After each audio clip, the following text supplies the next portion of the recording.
Għawkom eżiz aħwa u daw kolla li jintom s-segwu il-Ministeru ta' River of Love, nilqawkom il-lejla dan il-messaġġ li għanna, nlestu l-kelma talla fidejkom u minn qalbkom għajdu talba wara jemessi qadis, iftaħ li għajnija, għatini iktar ġuħ, mulaj qadis biex nifem il-kelma u l-misteri u nifem iktar dan il-word glorious li jinti għandek għalija. Jina les nirċivi l-kelma qadisa tijak u għattu għat iktar marreġa nkun l-istess iktar fissem Ġesu Kristu. Amen. Poġġu bil-qeda ħamorru fil-ktib ta' Lut kapitlu 2, Hebrews chapter 2. Il-messaġġ tiegħi illum ħajkompli fuq tal-ġimgħa l-oħra u fuq tal-ġimgħa ta' qabel rigward il-wirt. U il-messaġġ, it-titlu tal-messaġġ huwa wirt li mhuwiex ta' din id-dinja. Bl-Ingliż, an inheritance which is not of this world. Amen. An inheritance which is not of this world. Hebrews chapter 2. Lut. Vers 1 u vers 2. Għalek għanna natu ħafna aktar kas ta' dak li smajna. Li ma morrux nidbedu l-barra mit-triq. Natu kas ta' dak li smajna. Inħeġġiġkom aħwa, please, ħallini nfakkarkom, tħallux ikun hemm distractions.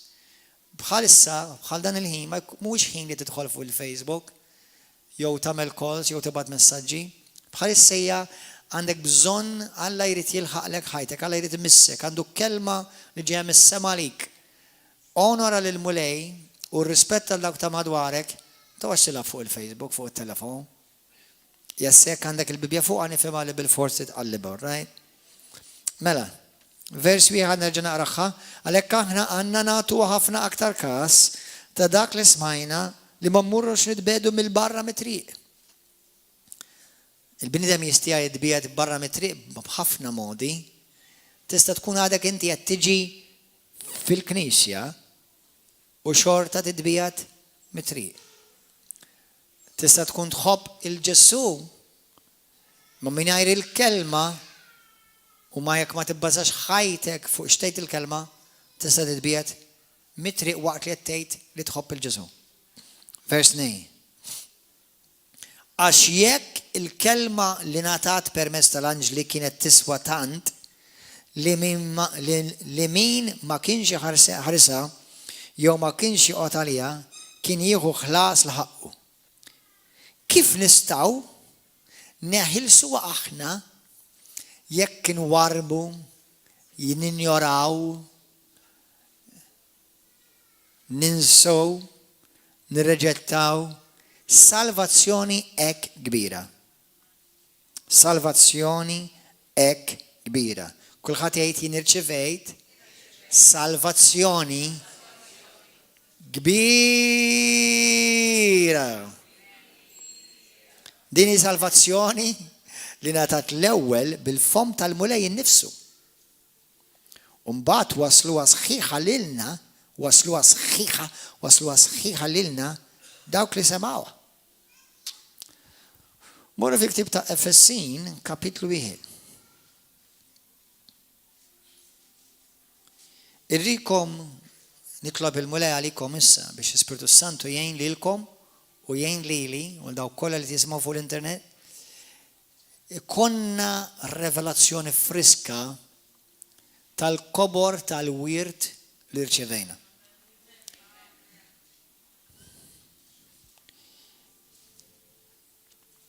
Efesin 1. Thank you.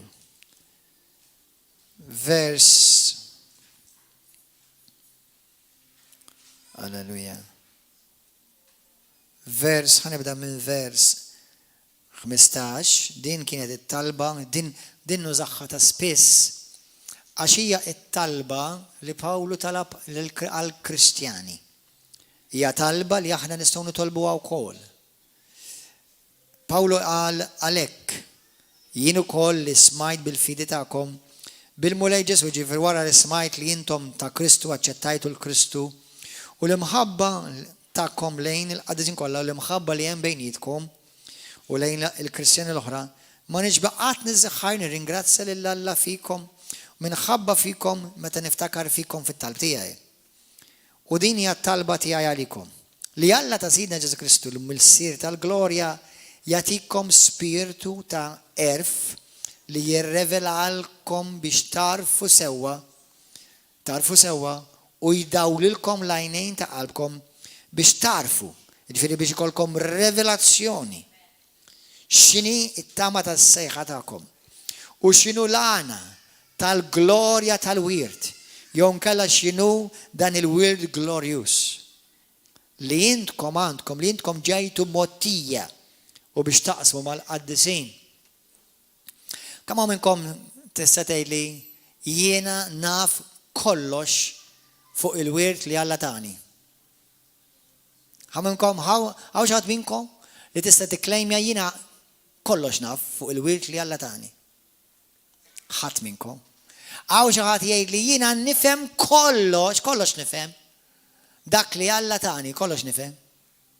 Ħadd minnkom.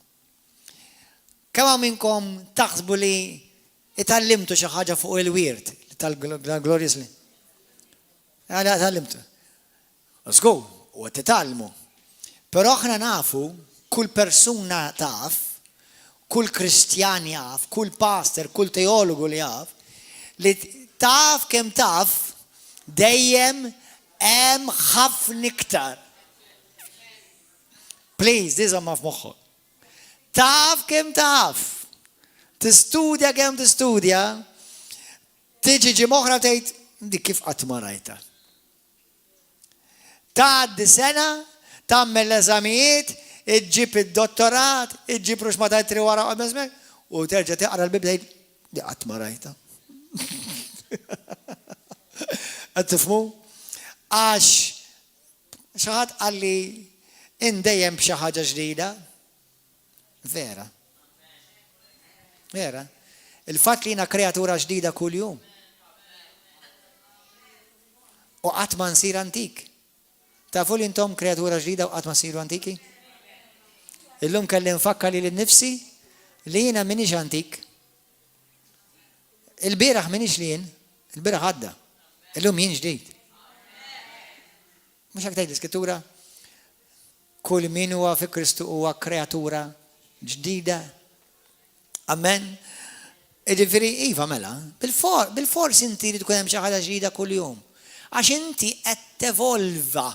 You're evolving. You're constantly growing and you don't stop all eternity, don't stop growing. Grazie tal-amen, ma mintomx tifmu għaxorta. Għaxa għazin, għet nipritka minx nifmu. You do not ever stop growing. Għat minn tiħatasal f'post f'ħajtek fejn inti dejt jiena naf kollox li Alla u li Alla għandu u li Alla tani. Għat ħanifhem kollox. Dejjem ħatibqa' ara ma tmorrux taħsbu li għax meta naslu l-ġenna tgħid missu naf kollox jien ħankun boring hawn. Let's go, mela, mhux hekk nagħmlu.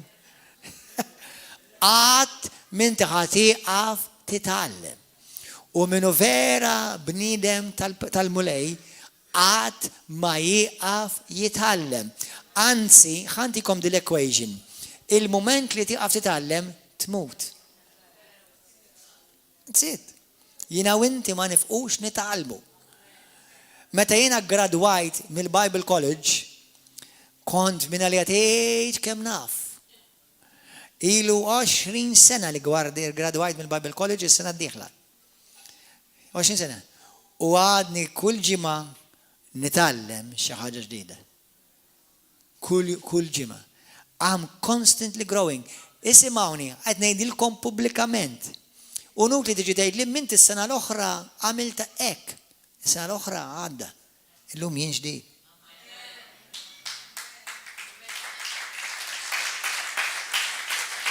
Imma inti meċ hekk xi 5 snin ilu. 5 snin ilu għadda. Illum jien ġdid. Imma isma' past inti il-ġimgħa l-oħra tinnek ta' illum jien ġdid. Jiġifieri, għax qed tevolvi, you're evolving, I'm constantly evolving. Għaw xaħat minnkom tafu l-Bibja blamet. U kull kelma tafu xi tinsef fil-Griku fil-Ħibru. Kull kelma. Ma uħad talbi fid-dinja. Għalhekk inti tkompli tikber, ma tiqaf qatt tikber. Amman, ħalleluja, ma tiqaf qatt tikber. U waħda mid-dnubiet li ħafna Kristjani jagħmlu hija li jiffissaw f'moħħhom xi tip ta' fis-sens twemmin u jgħidu jiena saw nemmen. Le, hemm iktar. Hemm iktar, hemm affarijiet li huma fundamentali huma stabbiliti għal dejjem, dak bla dubju. Ġesu Kristu huwa l-unika triq għal salvazzjoni mhux ħad inbidel dik mhux ħad inbidel. Li Alla il-Missier li ben Spiritu Santu huma 3 persuni f'Alla wieħed it-Trinità dik mhux ħad inbidel. Inkompli nivolvi jiena kif nifhimha iva. Imma ma nbidel. Għatifhem il-Knisja kif topera dejjem nivolvi ruħu kif nifhimha, kif Alla tifhem u dejjem jallimni. Dejjem hemm biċċ oħra ma rajtix qabel. Hemm biċċ oħra ma rajtix qabel. Because we're constantly living. Intom aħna naqdu Alla Spiritu sewwa. Ġwanni 4 vers 27. Min jadura lill-Alla, jrid jadura lill-Alla fl-Spiritu għax Alla huwa Spiritu. Il-kelma Spiritu parti minna taf xi tfisser riħ. Issa naf li Alla mhux riħ, imma il-kelma Spiritu numa, if you are spirit, you're constantly moving. There's no stagnation with it. Issa mhux qed ngħidilkom biex għal dawk li qed jgħidu, ma jiena għalhekk ta' tinbiddel il-Knisja kull xahar. Le. You are growing, you as a person, inti l-persuna tiegħek qed tikber biex kompli dejjem tixbaħ iktar lill-Alla. Iktar. Amen? Allura jina u inti ma nifu qatt nikbru. Qatt. Fil-ktib ta' Ġwanni kapitlu 3 morru hemm skrittura li dal-aħħar użajnija mhux ħażin 3. Ġwanni 3. Ġesu ġeb vers 3 lil Nikodemu u qallu li jekk wieħed ma jitwilidx minn ġdid ma jistax jara s-saltna ta' Alla. Qallu Nikodemu kif jista' wieħed jitwieled mill-wara li jkun xieħ. Ġesu qallu xi ħaġa spiritwali u Nikodemu fema naturali. Infatti dik hija xi ħaġa komuni sal-lum il-ġurnata jiena ngħid statement spiritwali u xi ħadd jifhimni naturali. Sal-lum il-ġurnata. Sewwa kif jista' wieħed jitwieled wara li jkun xieħ? Jista' forsi jerġa' jidħol f'ġuf ommu u jitwieled. Wiġbu Ġesu tassew ngħidlek li jekk wieħed ma jitwilidx mill-ilma u l-Ispiritu ma jistax jidħol fis-saltna ta' Alla. Waħda mill-tifsira ta' xi tfisser di, jiena kemm hawn minnkom twilidtu minn ġdid. Meta nitwildu minn ġdid, minn fejn nitwildu? L-Ispiritu lim ta' Infatti, waħda mit-tifsiriet ta' titwilet minn ġdid fisser titwilet mismewiet. Għandi ktieb jiena ktibtu jismu twilet mismewiet. Aqrawh sew u meditaw. Bl-Ingliż born from above, bit-Taljan nato dall-alto. Aqrawh sew. Twilet mismewiet. Jiena u inti maħniex nies imwilda minn din l-art. Jiena u inti nies imwilda mismewiet. Imwilda minn Alla, imwilda mis-sema. Il-ġisem biss fejn tgħix huwa ta' din l-art. Imma int tas-sema. Kulħadd jgħidha jiena tas-sema. Jiena talla. In-natura talla tinsab fija.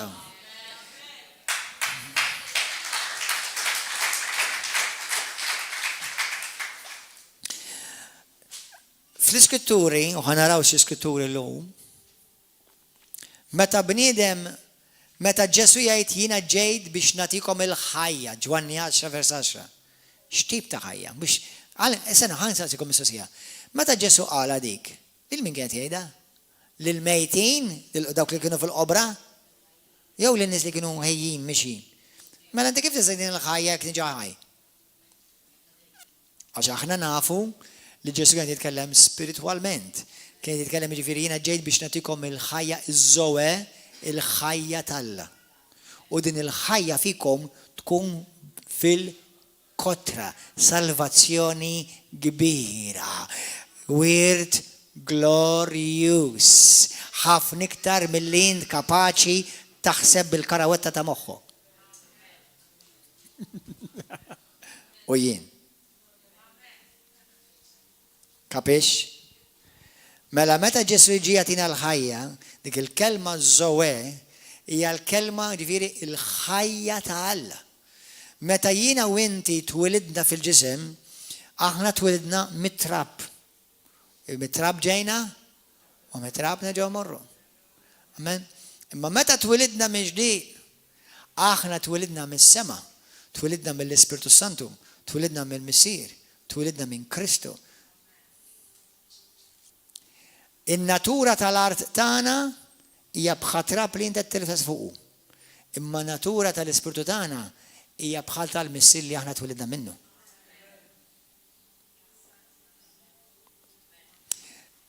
Ġwanni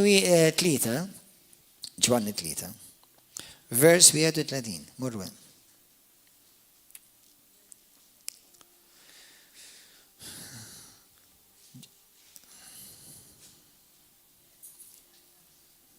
Halleluja. Il-kelma tal-Alla tallimna biex aħna nimitaw il-Ġesu? Tallimna l-Bibja li aħna nimitaw il-Ġesu? Sewa, bravi. Tallimna. Aħna rridu nimitaw il-Ġesu. Imma ħadd minnkom ma jiġbaħ il-Ġesu? Fil-ġisem? ħafna minnkom tixbħu jew l-omok jew il-missierek tal-art. Imma jekk int Kristjan ġenwin, inti tixbaħ mingħand min dak li twelid minnu. Amen. Vers 31. 31. Dak li ġej minn fuq u fuq kulħadd. Dak li ġej minn fuq u fuq kulħadd. Minnu mill-art u tal-art. U jgħid ħwejjeġ tal-art. Dak li ġej mis-sema u fuq kulħadd. Okay. Di tfisser qabel kollox qed tirreferi għal Ġesu. Sewwa? Imma biss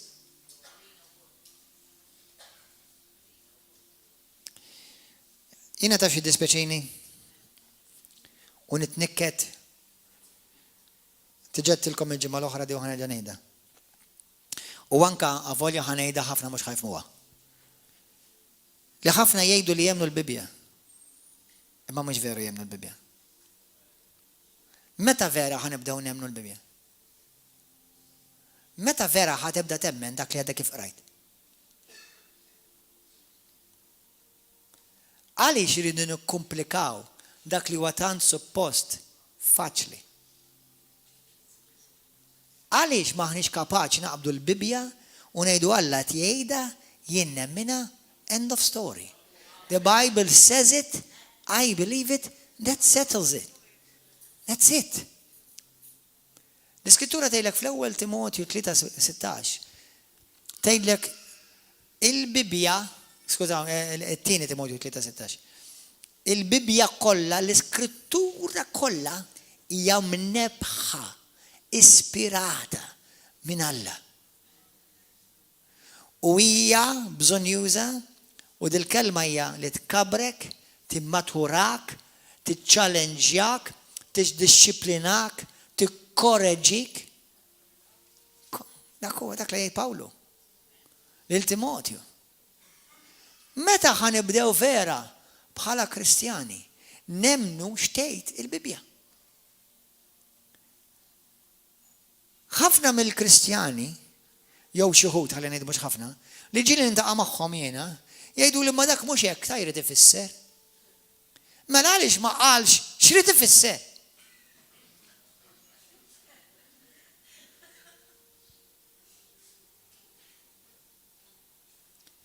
Jekk Alla qallek inti nfejjaq, imma dak mhux hekk ta' jrid ifisser. Jekk Alla qallek li insalvat, imma jma ħossi, mela naħseb mhux hekk ta' tfisser. Mela għaliex ma għaliex Alla qala, mela Alla għasjef jitkellem. U għandu problema jesprimi li l-nifsu. Li qed ngħid ereżija sa. Il-problema hija kulħadd jabbat subah. U ppontaħ lejn rasi. Għamlu sewru verver u spara. Issa nispera ma ħadd jaqbadni dik il-biċċa tal-video qed jgħidulhom biex jagħmlu suwiċidju.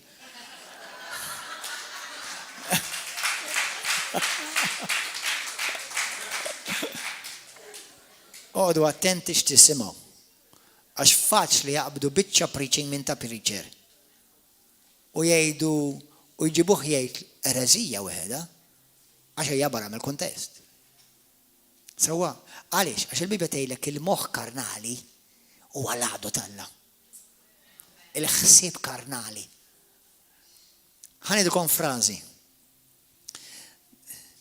The best way to live the true Christian life is with your head cut off.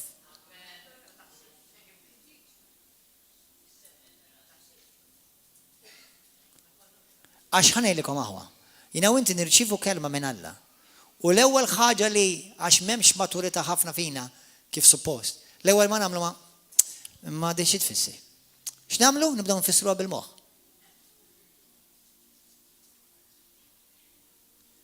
U taf x'nistgħu nibdew nagħmlu? Reason will always steal what God releases to you by the Spirit. That's a powerful statement. Reason is the enemy to your faith.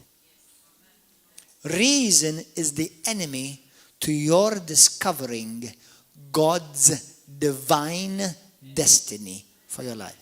Reason. Reason. U ma nafux u ħafna ninsew li r-raġuni hija l-aħdu tiegħi u tiegħek. Il-fidi jina u inti nifqu nitolbu nimxu bil-fidi once li tibda tirraġuna. Li kieku jina ma konċ persuna ta' fidi u nagħti glorja lil Alla, din il-binja jiena ma inti ma tħannix fija. Qabel ma konna nafu jekk jkunx hemm penny għalija jew le. Fin-natural, ma fejn huma l-flus? Min fejn ġejn il-flus? Ma nafx. Bluwa.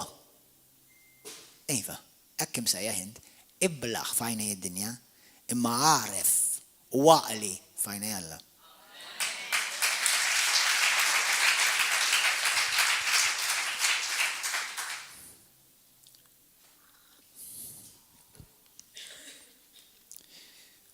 U fl-esperienza tiegħi irrid nitgħallem ħanejt li nifsi x'għandi nagħmel minnhom il-qudiem. Iqaf ipprova spjega. Hemm ċertu nies jew jaqbduha jew ma jaqbduhiex. Move on. Stop arguing. Stop arguing. Il-bniedem argumentattiv u għal-bniedem li fl-ispirtu ma rċiva xejn, irċiva kollox hawn. F'dil-patata l-karawetta ta'.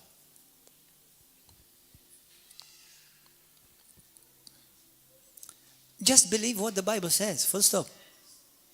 Just emmen x'hemm miktub, full stop.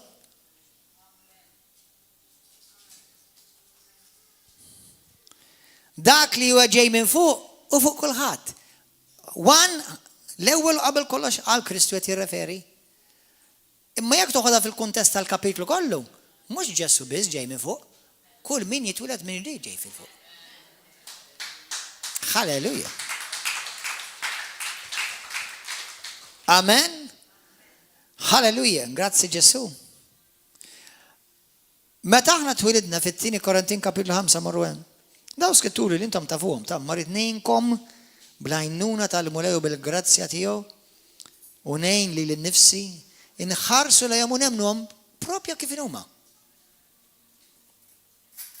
5:17.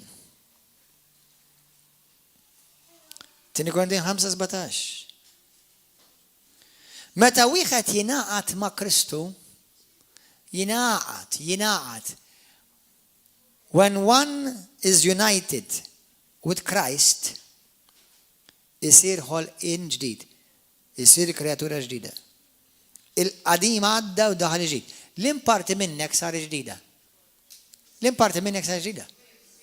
L-ispirtu tiegħi u tiegħek. L-ispirtu tiegħi u tiegħek saru ġodda. Fi Kristu. Il-qadim spiċċa. Għadda. Kompletament. Jiena u inti ħaġa waħda ma' Kristu. Halleluja. Nemnu għadi jew ma nemminix. U għandi diffikulta nemmen just sempliċement xtejt il-Bibja. Waqt li ngħid jiena am a Bible believer. Let's go. Halleluja. Morru fi ktib ta' Luqa kapitlu 5. Luqa 5. Luqa 5. Luke 5. Millum il-qoddim, mux millum il-qoddim ta' minn dejjem kont, imma rrid nagħmel a conscious point fil-marka tal-kalendarju ta' ħajti. I'm going to start believing the Bible as exactly what it says. Mux għax qabel ma għamiltix, imma rrid nagħmel iktar il-punt. This is what the Bible says. Jekk Alla rrid ifisser xi ħaġa differenti, misa Alla differenti. Ħanikom ħaġa ħwa. Jekk meta 2 Korintin kapitlu 5 vers 21 tgħidlek dak li ma kienx jaf x'inhu dnub Alla għamlu dnub biex aħna nsiru l-ġustizzja tal-Alla fih. Bl-Ingliżi aktar powerful naħseb jien. Ħafna Kristjani ħanilek x'jemnu li Ġesu ħad dnub tagħna. Tajjeb, però dik mhux hekk qed tgħid. Hemmhekk qed tgħid Ġesu sar id-dnub tagħna. Emmen xtejt il-Bibja. U inti mhux ħadd il-ġustizzja tal-Alla, int sirt il-ġustizzja tal-Alla.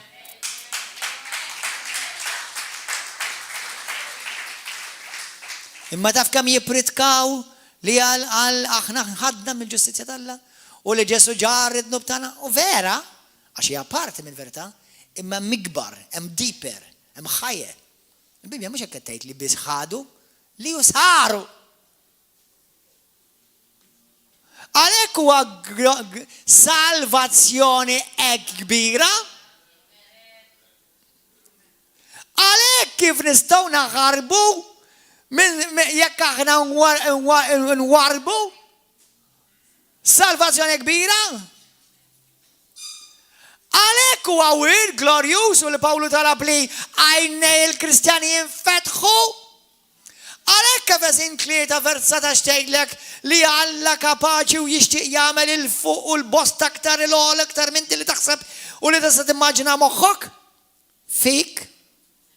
Sa naraw dik għax it's powerful. Għax it's too much. We serve the God of too much. U jina nemmen li Alla jaħdem bl-istaġuni. Għedtilkom il-weekend li għadda. Aħna qegħdin fl-istaġun tal-iljum. U għedtilkom, we have entered in the season of the lion and the lion is roaring. You are his roar. Amen. U ħanajdilkom aħwa, moħkom aħwa ħanajdilkom. Jina fċertu affarijiet ma nżomm maħat, ok? Għax ma tkunx worth it. minħabba l-liġi u biex nirrispetta ċertu waħwa m'għandix problema nilbes il-maskla. Però tiġà qed jiġi introdott żmien li kulħadd iridu jieħu il-vaksin u l-injection. X'ħad tagħmlu intom eżaż Kristjani? Ħad taħdu għall-injection? X'ħad tagħmlu? Taf li qed jitkellmu li ħajġelu li kulħadd jieħu l-vaksin u f'Malta?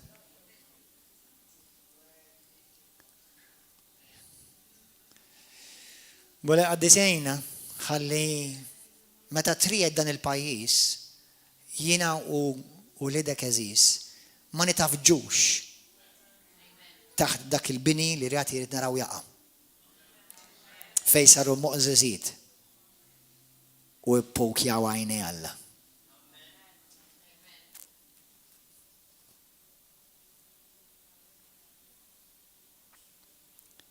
We're living in very difficult times. Qed ngħixu f'din żminijiet diffiċli. Żomm għajnek fuq Ġesu. Ifhim l-imħabba, imxi bil-fidi. Aħjar jgħidli l-mulej meta nasal qudiemu ibni, emmintni wisq ta'. Milli jgħidli ma kelli m'għandix pjaċir fik. Għax kull kolma li naktibklek inti għamiltilha dubju question mark fuqha. Alla qatt ma ħajċanfrek għax int għandek il-fidi jew għal xi wħud fajnihom mhux fejn Alla, għandek ħafna fidi.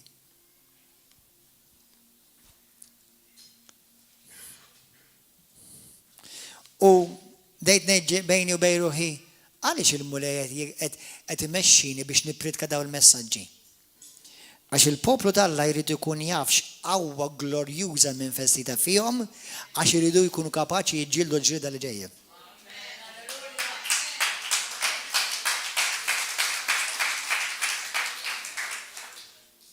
Amen, aħwa? Mux taħu kontra ħuk ta' tiġilx kontra ħuk uħtok? Kontra l-għadu. Amen. Luqa 5. Grazzi Ġesu. Vers 31. 31. Spiritu Santu għallimna. Spiritu Santu radbilna qalbna. Spiritu Santu għatina l-ġuħ għalik mulej. 37. Anqas ma jqedu imbit ġdid, minnu tafti ħanibda naqxaj minn qabel dawn, vers 36. Għallilhom Ġesu, ħadd ma jaqta biċċa drab minn libsa ġdida biex jibija jraqqa waħda qadima. Għax inkella mhux biss ikun qatta l-ġdida imma nqas il-biċċa meħuda mill-ġdida ma tkun taqbel mal-qadima. Anqas ma jqedu l-imbit il-ġdid f'dam miġġana qodma tal-ġild.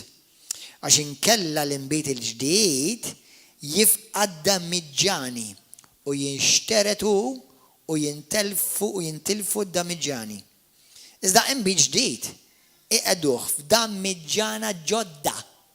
Għalhekk titwilet mill-ġdid. L-imbit meta tixorbu x'jagħmel. Isek misakrek.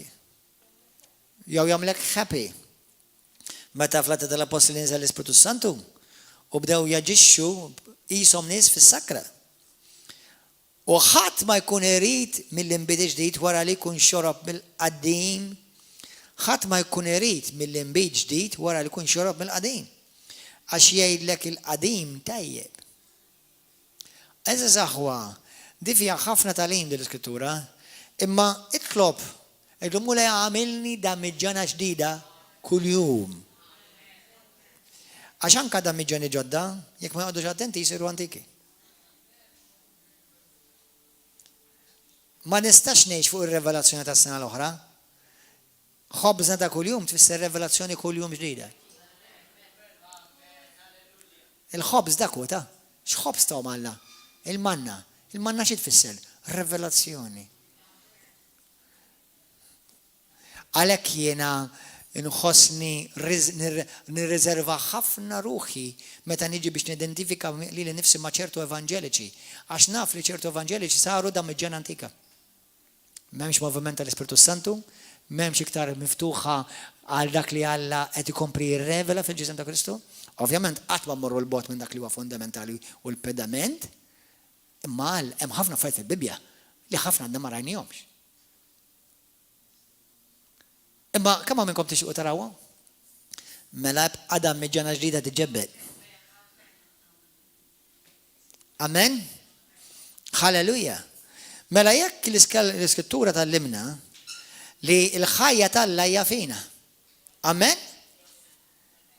Giovanni, morru fil-ktib ta' Romani kapitlu 8, ha? Romani 8. Il-ħajja tal-Alla hija divina jew le?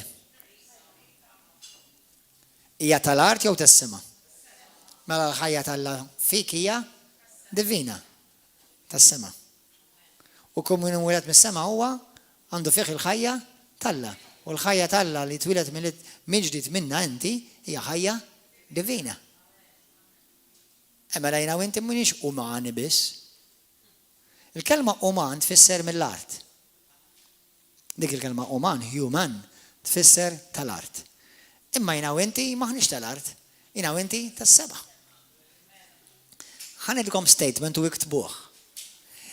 Il-patt il-ġdid, it-talim tal-kreazzjoni ġdida, mhuwiex talim għall-uman.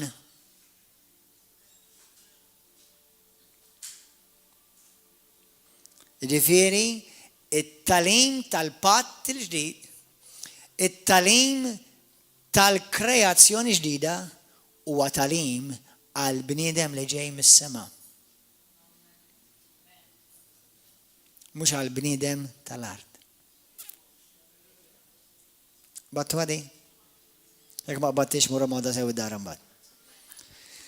It-talim tat-testament il-ġdid, it-talim tal-patt tal-ġdid, it-talim tal-kreazzjoni ġdida ta' minn aħna u x'għandna u x'kapaċità għandna u x'uritna fi Kristu mhuwiex għall-bniedem tal-art, huwa għall-bniedem tas-sema. That's a powerful statement. Amen, aħwa? Għalhekk inti ssib ċertu Kristjani li tgħidilhom ċertu statements tgħidilhom, oh, that's too much, qed tara kbir. Taf għaliex dawk għax għadhom jaħsbu bil-moħħ karnani tal-art. M'għandhomx moħħhom ħsibithom imġedda. U by the way, il-ħsieb tal-Kristjan mhux hafuq. Moħħhom hawn, iraw nisej. Il-ħsieb tal-Kristjan mhux hafuq. Meta aħna ngħidu we have the mind of Christ li għandna moħħ Kristu mhux hawn ta' moħħna. Moħħ Kristu hawn jan. L-ispirit Kristjan ma jaħsibx moħħu, jaħseb l-ispiritu tiegħu. Qed ngħidlek fi ktib tar-Romani lek il-moħħ tagħna karnali huwa għadu tal-Alla. Qed taqbes moħħok għalhekk qedtilkom l-unika mod li tista' tgħix din il-ħajja Kristjana b'suċċess b'rasek maqtuha barra. Mhux letteralment, just in case hawn xi ħadd mhux qed ifhimni.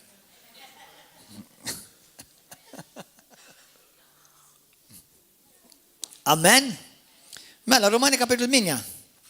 Marwen, vers 1. Mela issa, ma mebda kundanna għal dawk li jgħixu fil-aqda ma' Ġesu Kristu. Araw vers 2. Għax il-liġi tal-Ispiritu li jagħti l-ħajja fi Kristu Ġesu ħelsitni mill-liġi tad-dnub u tal-mewt. Taf li inti l-mewt ma tistax tirreni aktar fuqek? Mela inti prasser qed tgħid l-ereżijiet ta' inti taf x'inti dejtu bħalissa qed tgħid li aħna mhux ħammutu. Infatt hekk qedtek, mhux ħadmut. Passer qed tgħid l-ereżijiet oqgħod attent għax ħajafmuk ħażin. Le infatti għax iridu jifhmuni ħażin, ħajfhmuni ħażin. L-ispirtu tiegħek ma jmut qad.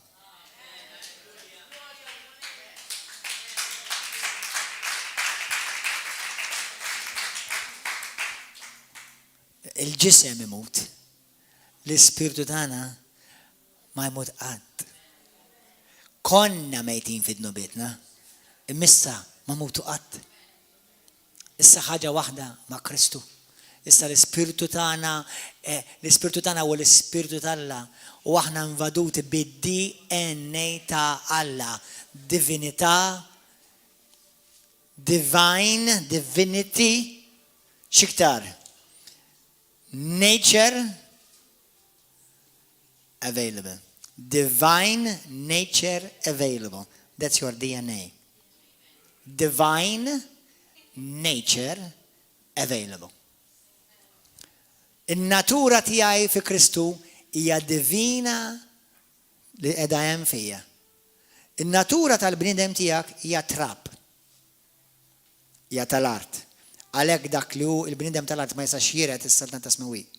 Għalhekk il-bniedem naturali tal-art ma jistax jiret is-Satan tasmawi. Għalhekk Ġesu xi darba jerġa' jiġi u nispera li jiġi dal-waqt biex dan il-ġisem tal-art jiġi mġeddet u trasformat f'wieħed glorjus. Imma aħna diġà glorjużi tafu. Taf li inti diġà glorjus? Liema parti minnek glorjusa? Spiritu. L-parti tiegħek li inti diġà glorjuża, Kolossin kapitlu 1, Kristu it-tama tal-glorja tagħna talla fina. Tiġà end glorjus issa. L-ispiritu tiegħek tiġà huwa glorjus issa. Il-ġisem tiegħek u r-ruħ għadha mhix glorjus għax ir-ruħ għadha tiġi mġedda l-ħsibijiet, l-emozzjonijiet, ir-raġuni tiegħek għadha qed tikber f'dik l-erja.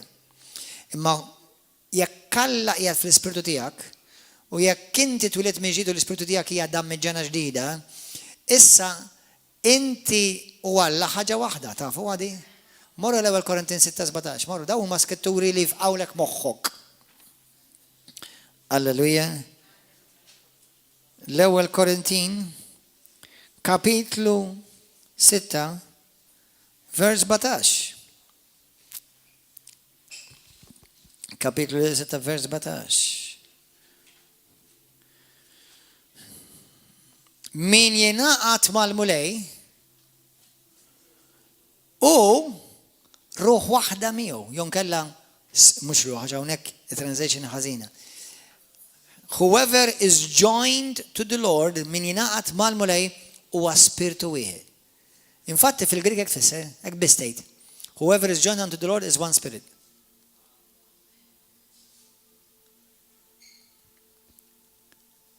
Whoever is joined, kulħadd jgħidha, I am joined unto the Lord.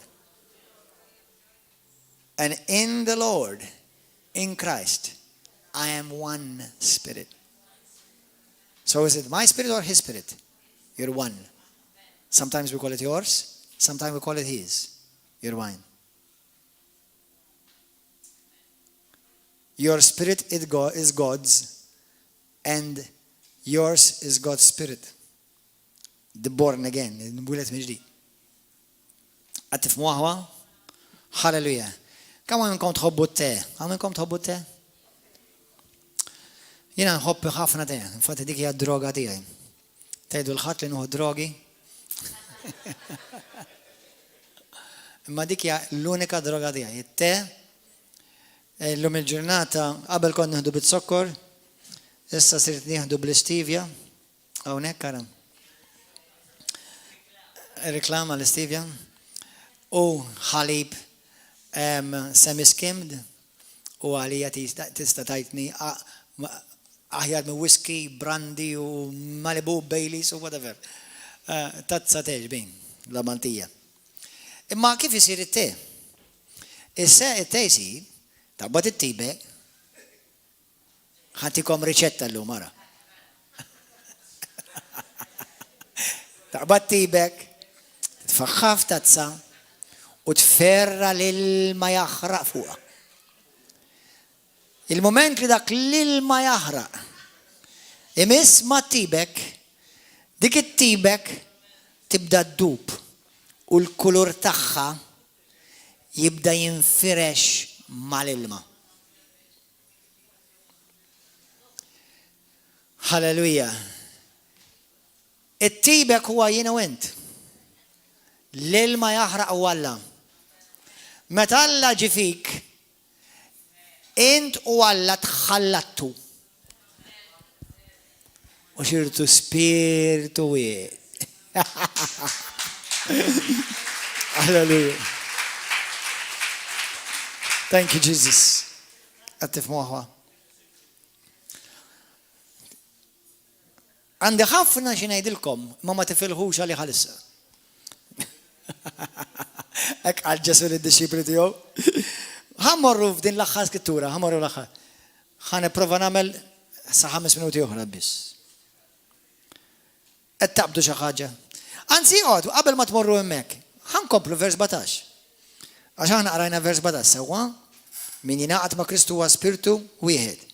Isma wissa xedajt vers 18. Anzi, vers 19. Ma tafux li ġisimkom huwa tempju? Tempju. Jien mhux ġismi. Ġismi huwa biss tempju. Container. Ma tafux li ġisimkom huwa container? Ma tafux li ġismek huwa container? U l-Spiritu Santu divin Alla nnifsu jinsab jammar fikom li għandkom min Alla. Ma tafux li jintkom mintkom xtakom infuskom. If u għajdu aħna ta' Gordon, ek joġbok.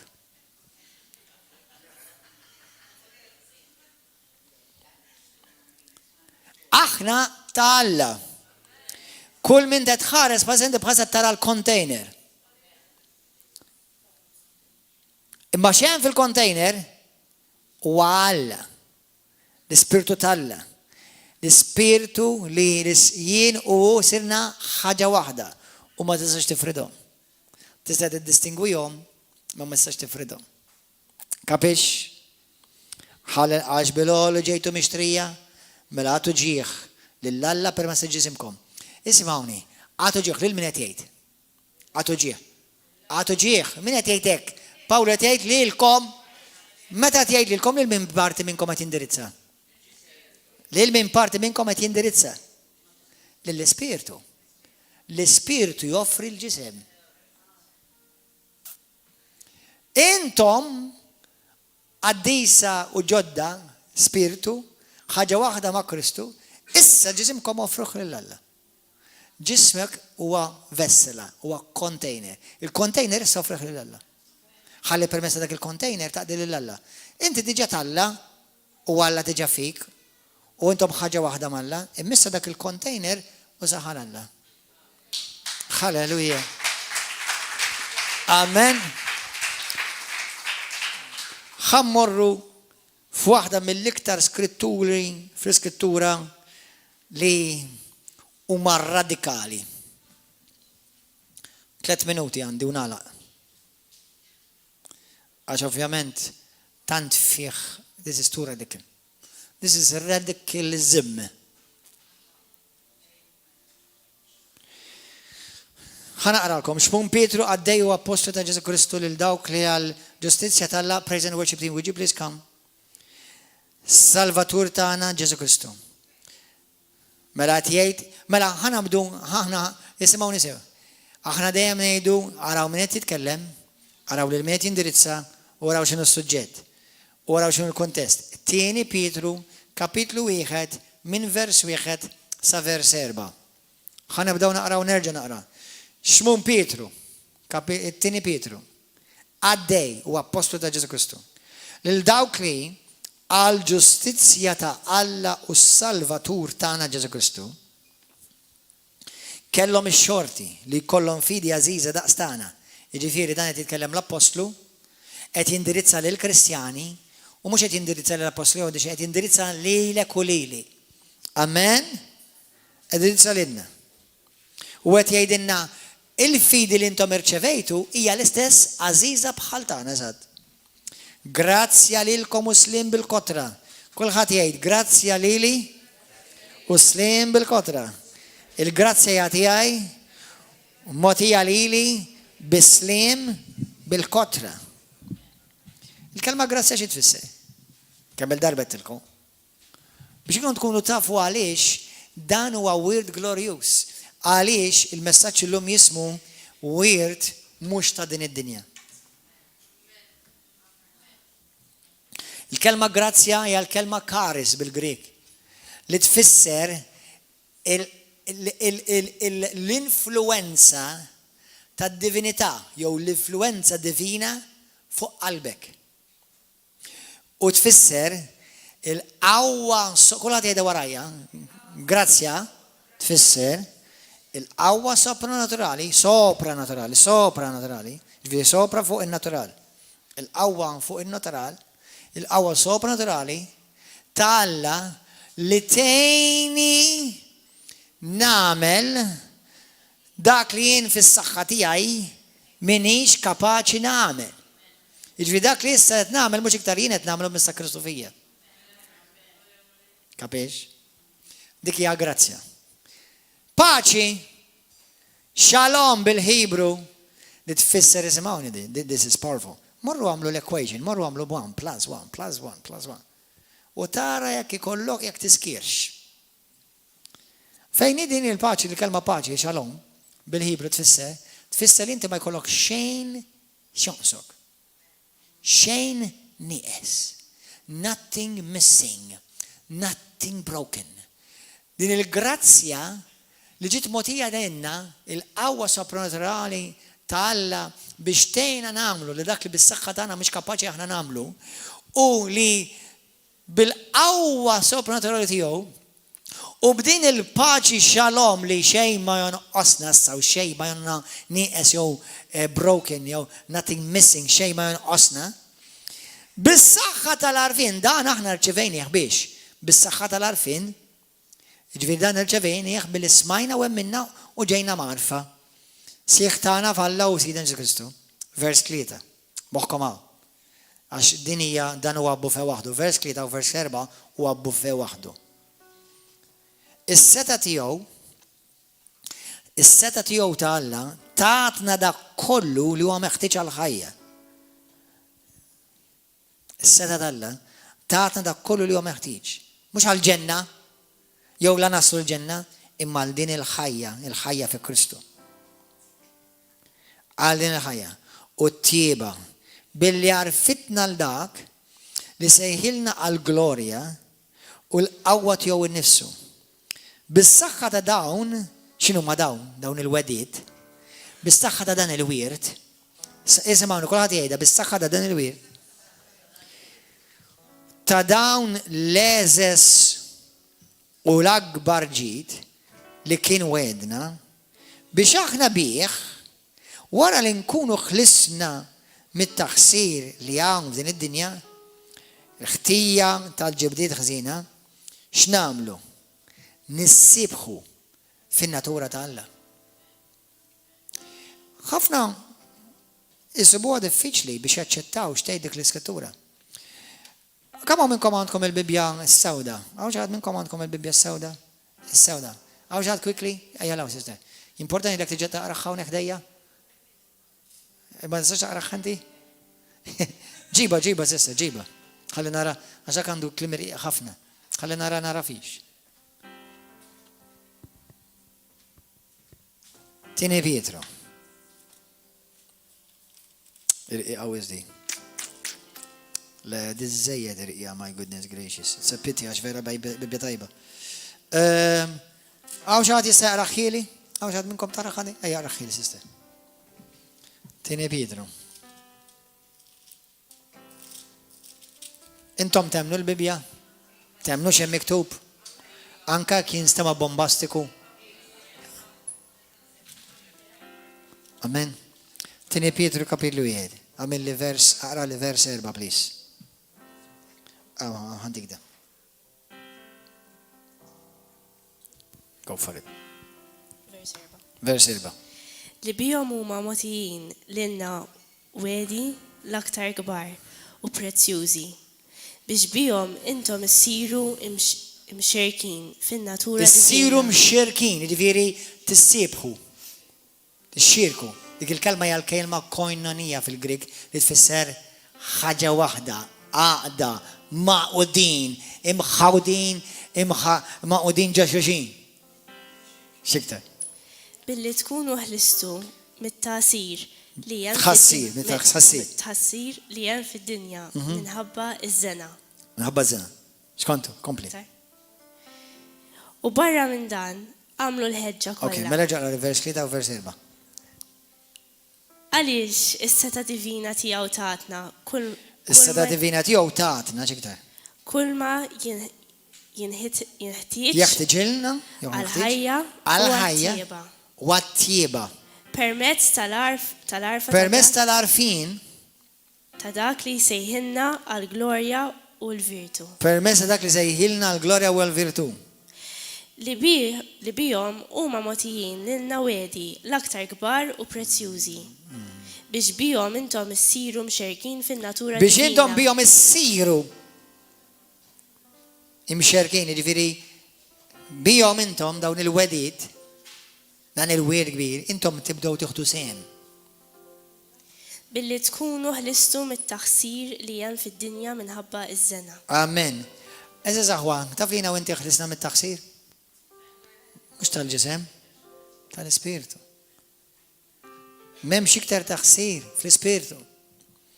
Amen. U ħan ispiċċa bdi mbagħad inkompli kallariet il-ġimgħa d-dieħla. Il-kelma fejn tgħidlek bl-arfin, iktbu għadi għal dawk li tħobbu tistudjaw. Hemm żewġ kliem fil-Bibja fejn tgħidlek arfin. Waħda jisimha kenosis, tfisser knowledge, u mbagħad hemm il-kelma epignosis li tfisser acknowledge. It's powerful. Din hija preaching oħra għalija.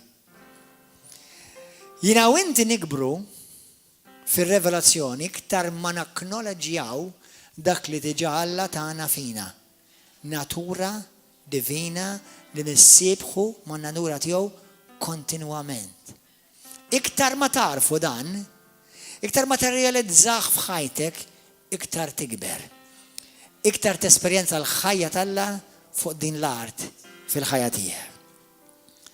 Epignosis. You acknowledge. Mela kif nikber jien? Inti m'intix qed tipprova tieħu jew takkwista xi ħaġa, inti tikber f'dak li diġà Alla tak. Il-ħajja tal-Alla ħanejlek ħafna minn nies jgħidu Alla magħna, kemm minnkom temnu li Alla huwa magħna. U aħna ta' spiss ngħidu tgħid l-iskrittura għax wieħed mill-ismiet jew huwa Emanuel. Barra raġej oħra. Dak mhux għalik. Emanuel kien isem ta' covenant alludi. U għal minnu kreazzjoni ġdida. Alla fina. X'inhi? Mhux Alla magħna biss, Alla magħna kien il-lut. Illum aħna Alla fina. Totalment revelazzjoni ġdida totali. Alleluja! Alleluja! Gloria lilek mulej! U żgur li Alla magħna. Imma Alla magħna kien anke mal-Lut. Imma ma kienx Alla fihom. Illum il-ġurnata jiena u inti mhux Emanuel biss. Logos became flesh. Aħna nisejħu l-ġisem ta' Kristu. Aħna l-container ta' fej Kristu jammar. Jiena u Kristu, intom u Kristu, spiritu wieħed. Nifmu kollu le. U għal-verita 100%. Halleluja. Halleluja, sosten, kunu bil-wifqa. Grazzi mole għaddis. Jekk il-lejla, kemm minnkom il-lejla ħassukom kelkom timmassaġġawna għaw. Għavolja nimmassaġġaw moħna, ma di mux minn għaw titarfu, titarfu minn għaw, minn l-spiritu. Amen. Mija l-verità, hija il-kelma għaddiċa tal-la. Jekk il-lejla inti tinsabi jataw maħna u tisma dil-kelma u tgħid li pastorina l-lum għall-ewwel darba, nixxinna tiħajti li Ġesu Kristu. Għaw xaħat il-lum għall-ewwel darba tgħid li pastor, il-lum jina ritna tiħajti li Ġesu. Nixxinajt il-Ġesu, Kristu jiġi f'ħajti. Għaw min il-lum għall-ewwel darba tixxinna tiħajtek il-Kristu għal idejk. Għaw xaħat il-lejla. Għaw xaħat tixxinna tiħajtek il-Ġesu Kristu. Daw kollha li intom ġejtu l-ewwel darba. Tixtiequ tagħtu ħajtkom il-Ġesu Kristu għal idejk min jixtieq tiħajtu l-mulej. Grazzi Ġesu, 1, min iktar. 2, grazzi Ġesu, min iktar. Gloria l-mulej. Altar prayer team iridkom doħorġu għawara, għaw barra sa, altar prayer team kom. Daw kolla tixtiqu ħajtom il-Kristu ħorġu għaw barra sa stess. Daw kolla tixtiqu għandkom bżonet talba ħorġu għaw barra sa stess. Daw kolla li jintom idin fuq il-YouTube, Facebook, jew televizjoni, u tixtiqu ħajtek il-Kristu, tixtiq tibda t-esperienza il-ħajja ta' Kristu fik. Ejdi talba warajja. Ejdu missa għadis. Grazzi da dan il-weird glorious li jinti li għattatini.